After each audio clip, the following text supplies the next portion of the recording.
रोहतासगढ़ ऊ पहाड़ी इलाका जे कभी नक्सली लोगन के गढ़ रहे आउ गोली के तड़तड़ाहट से गूंजत रहे।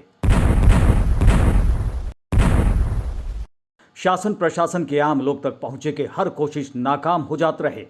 जहां नक्सल झंडा फहरात रहे और अपन धरती पर ही तिरंगा के खून के घूंट पी के रह जाए के पड़त रहे।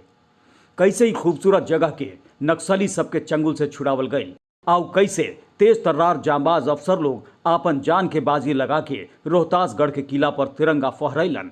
आगे बताइब ओकरा से पहले बता दी ही कि आज ही जगह देश के मुख्य धारा में जुड़ गई बा आउ जैसे पूरा देश कोरोना महामारी के खिलाफ लड़ाई लड़ता वैसे ही अहिजो युद्ध स्तर पर काम चल रहल बा। सीआरपीएफ 47वां सी बटालियन के तरफ से पहाड़ी इलाका में सैनिटाइज करे के साथ साथ गरीब लोगन के राहत सामग्री भी मुहैया करावल जात बा। एकरा अलावा सोन नदी में पानी कम हो जाए से पड़ोसी राज्य झारखंड, यूपी, मध्य प्रदेश से लोग छुप के रोहतास में प्रवेश कर जात बाड़न, जेकरा चलते सीमावर्ती गांव सब में डर और तनाव फैल गई बा। एकरा ध्यान में रख के 47वां बटालियन के जवान स्थानीय पुलिस के साथ मिलके सीमा के निगरानी करत बाड़न जा। उन्हें लॉकडाउन के दौरान कुछ लोग शराब बनावे के कोशिश करत बाड़न, जिनकर सेटअप के खोज के खत्म कइल जाता। सीआरपीएफ इस समय सुदूर पहाड़ी इलाका के लोगन खातिर देवदूत से कम नहीं लागत। असिस्टेंट कमांडेंट सुभाष चंद्र झा बतैलन कि सीआरपीएफ के 47वां बटालियन हमेशा लोगन के सेवा में जुटल रहला और कोरोना महामारी के दौर में भी सबके जागरूक करे के साथ साथ लोगन के जरूरत के सामान मुहैया करावल जाता।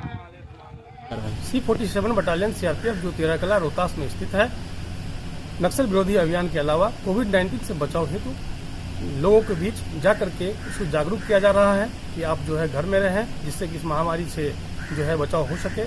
साथ ही साथ जो जरूरतमंद लोग हैं उनके बीच सूखा राशन, मास्क, सैनिटाइजर इत्यादि का वितरण किया जा रहा है।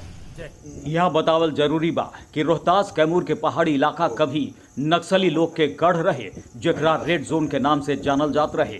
झारखंड, उत्तर प्रदेश के साथ साथ मध्य प्रदेश और छत्तीसगढ़ के भी सीमा नजदीक होवे के चलते ई एरिया नक्सली सबके खातिर सेफ जोन बनल रहे।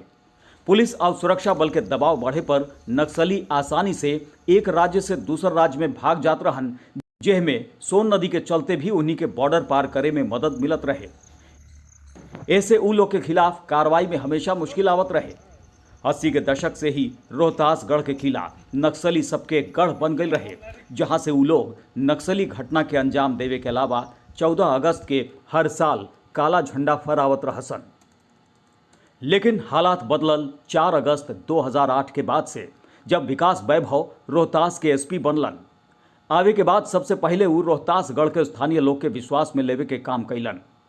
सबके भरोसा दिलैलन कि प्रशासन उनके मदद खातिर बा और नक्सली सबसे डरे के जरूरत नहीं थे।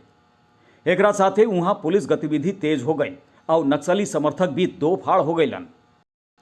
पुलिस के मदद मिले लागल और नक्सली बैकफुट पर जाए लगलन। एह में ढेर सहयोग मिलल वनवासी लोग के संस्था कैमूरांचल विकास मोर्चा के अध्यक्ष सुग्रीव खरवार से, जे 15 अगस्त 2008 के इहाँ राष्ट्रीय ध्वज फहरावे के प्रयास कैले रहन। वो स्थानीय लोग के प्रशासन के सहयोग करे के प्रोत्साहित कैलन। एसपी विकास वैभव की कोशिश रंग लाइल और देखते देखते पूरा पहाड़ी इलाका में प्रशासन की पकड़ बन गई।